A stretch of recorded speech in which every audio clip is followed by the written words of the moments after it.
Nous venons d'assister à un discours, une allocution absolument incroyable. Le président de la République est dangereux, profondément dangereux. Il vient d'annoncer des mesures liberticides qui sont contraires aux principes fondamentaux de la République.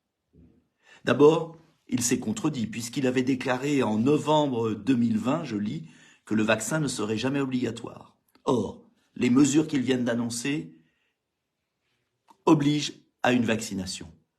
Il l'avoue lui-même.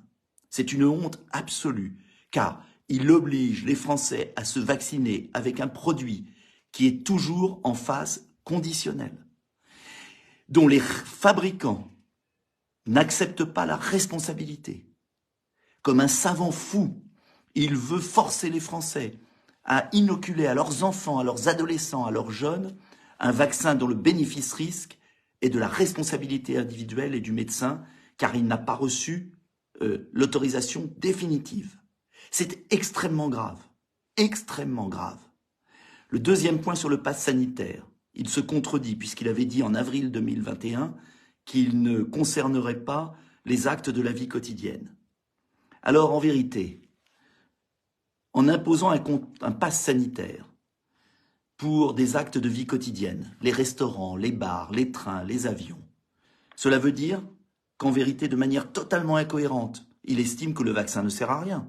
Parce que si le vaccin est utile, pourquoi mettre au banc de la société comme des parias les non-vaccinés? Les vaccinés sont protégés. Alors pourquoi avoir peur des non-vaccinés? En vérité, le président de la République, qui n'est plus qu'un président d'opérette, qui n'a plus de légitimité et qui doit être chassé du pouvoir, le président de la République, aujourd'hui, prend une mesure contraire au principe de liberté de circulation. Il prend une mesure contraire au principe d'égalité. Il prend une mesure contraire au principe de fraternité.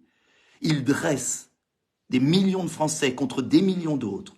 Il s'apprête à paralyser le pays. Car qui pourra faire des tests pour monter dans un train? Qui pourra faire des tests pour aller au bar? Il va entraîner la faillite de milliers d'établissements, dresser les uns contre les autres, empêcher les entreprises de fonctionner. Cet homme est devenu fou. Son regard était celui d'un fou. Et je le dis très clairement, nous ne pouvons pas accepter de telles mesures. Mesures de surcroît inefficaces, car un vacciné, contrairement à ce qu'il a dit, peut tout à fait passer le variant. Et donc, le fait d'être vacciné ne protège pas davantage les autres. C'est une aberration.